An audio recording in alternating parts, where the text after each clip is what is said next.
Hello everyone, কেমন আছো তোমরা সবাই? আশা করি তোমরা সবাই খুব ভালো আছো। আর আমি মোটামুটি ভালো আছি, খুব বেশি ভালো নেই। কারণ গতকালকের ভিডিওতে তোমাদেরকে বলেছিলাম আমি মা দুজনেই অসুস্থ, কিন্তু সেই অসুস্থতা কাটিয়ে এখন সুস্থ হতে পারিনি। কালকে একটু ফার্নিচার এদিক ওদিক করেছি, আর পিছনের শিরদাঁড়া প্রচণ্ড ব্যথা করছে। আর মায়ের তো শরীর খারাপ রয়েছে, তো এই শরীর খারাপ নিয়েও রান্না বান্না কাজকর্ম সব কিছুই চলছে। কিছু করার নেই, এগুলো তো করতেই হবে, প্রত্যেক দিনের যে সমস্ত কাজ থাকে। তো আজকে কোনো ব্লগ ভিডিও আমি দিচ্ছি না, এমনি একটা রান্নার ভিডিও তোমাদের সাথে শেয়ার করব। তো তাই জন্য ভাবলাম তোমাদেরকে একটু বলি। তো রান্নার ভিডিও শ্যুট করতে করতে একটু লেট হয়ে গেল, তো ওই জন্য আর কি এখন 1:30টা বেজে গেছে দুপুর। এখন সোহাগও ঘুমায়নি, গোগল ঘুমিয়ে পড়েছে। এখন আমরা খাওয়া দাওয়া করব। তো ভাবলাম ভিডিওটা স্টার্ট করি। রান্নার ভিডিওটা শ্যুট করে রেখেছি, তারপর আর কোনো কিছুই শ্যুট করতে পারিনি।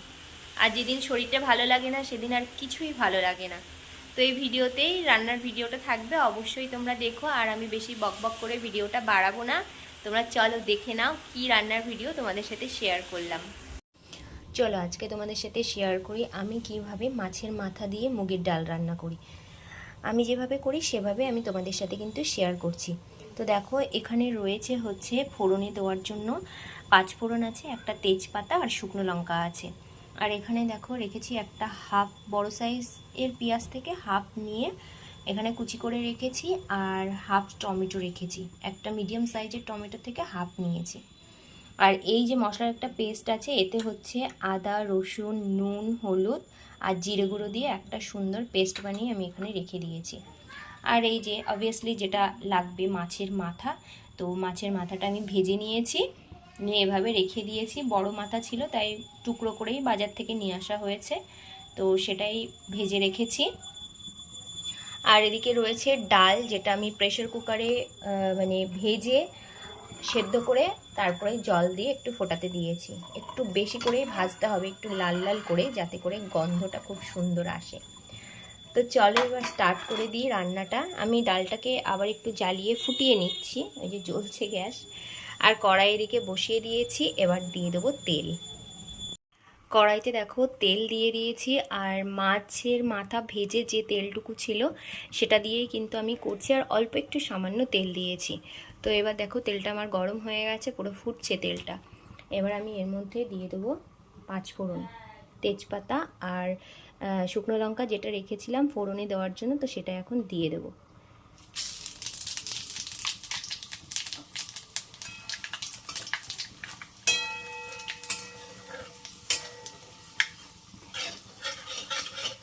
ফোড়ন থেকে একটু গন্ধ উঠলে তারপরে আমি দিয়ে দেবো পেঁয়াজটা।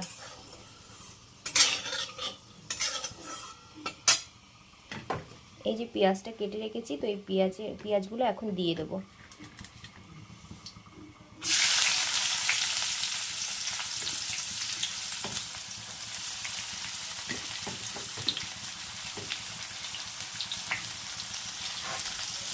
পেঁয়াজটা একটু ভাজা ভাজা হলে তারপরে কিন্তু এই মশলাটা যেটা পেস্ট বানিয়ে রেখেছি, তো সেটা এখন দিয়ে দেবো।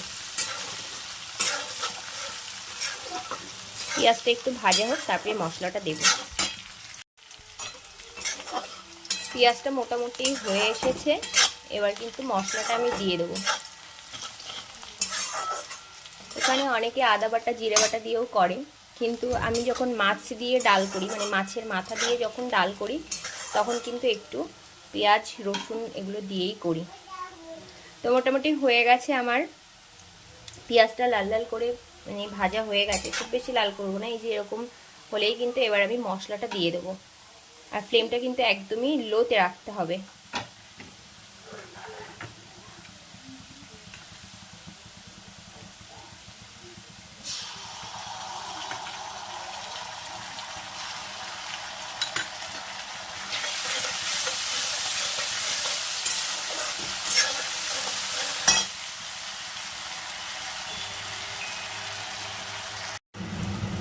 এবার আমি ফ্লেমটা বাড়িয়ে মশলাটাকে ভালো করে কষিয়ে নেব।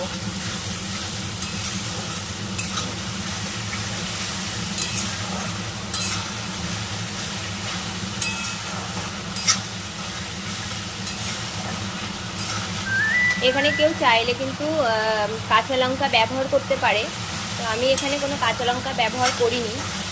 আমি লাস্টে একটুখানি ভাজা মশলা দেবো, ঘরে আমি বানিয়ে রাখি সব সময়ের ব্যবহারের জন্য ভাজা মশলা, তো সেটাই কিন্তু নামানোর আগে একটু দিয়ে দেবো।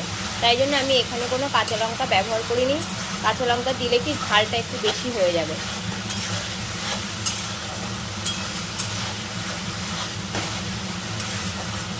মানে মশলাটা ভালো মতো কষিয়ে নিতে হবে। নেওয়ার পরে এই যে টমেটোটা রেখেছি এটা কিন্তু এবার দিয়ে দেবো এখন। আর ডালটা দেখো আমার এদিকে মোটামুটি ফুটছে। ডালটা একটু ফুটিয়ে নিলে না ভালো হয়, ঠান্ডা ডালটা না দিয়ে, মানে জল দিয়েই ডালটা না দিয়ে একটু ফুটিয়ে নিলেই বেশি ভালো হয়। এটা ফুটছে আর এদিকে মশলাটা আমি খানিকক্ষণ কষিয়ে নিই, তারপরে আবার আসছি। তো দেখো মোটামুটি কিন্তু আমার মশলা একদম কষানো হয়ে গেছে, আর মশলা থেকে কিন্তু তেলও মানে ছাড়তে শুরু করে দিয়েছে। তো এখন কিন্তু আমি এবার এই যে ভেজে রাখা মাছের মাথাটা আছে এটা এখন দিয়ে সামান্য একটু নাড়াচাড়া করব। বেশি নাড়াচাড়া করব না, তাহলে কিন্তু ডালটা পুরো একদম কাটা কাটা হয়ে যাবে। তো এখন এই সব মাথা দিয়ে এখন মাছের একটু নাড়াচাড়া করব।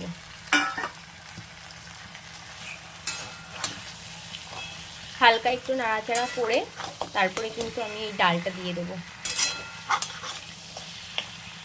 এরকমভাবে তোমরা বাড়িতে বানিয়ে খেয়ে দেখতে পারো, একদম পুরো কিন্তু বিয়েবাড়ির স্বাদই পাবে, বা অনুষ্ঠান বাড়িতে যে ডাল হয়ে থাকে সেরকমই কিন্তু টেস্ট লাগে।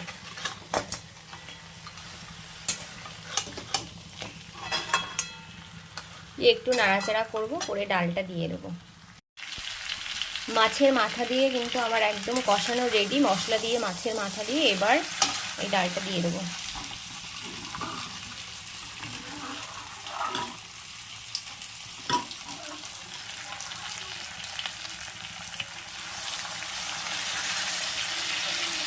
নুন মিষ্টিটা কিন্তু পরিমাণ মতো দিতে হবে, যে যেমন মিষ্টি খাও ঠিক তেমনই দিতে হবে, তবে খুব বেশি মিষ্টি না দিলেই ভালো হয়।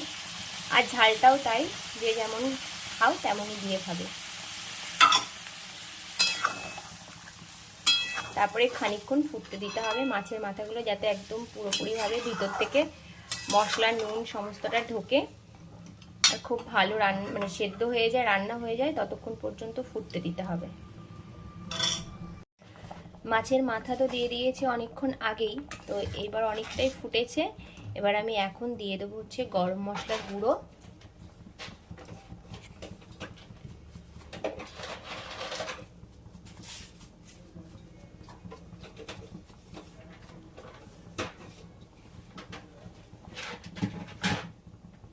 দিয়ে খানিকক্ষণ ফোটাবো, তারপরে দিয়ে দেবো ভাজা মশলা।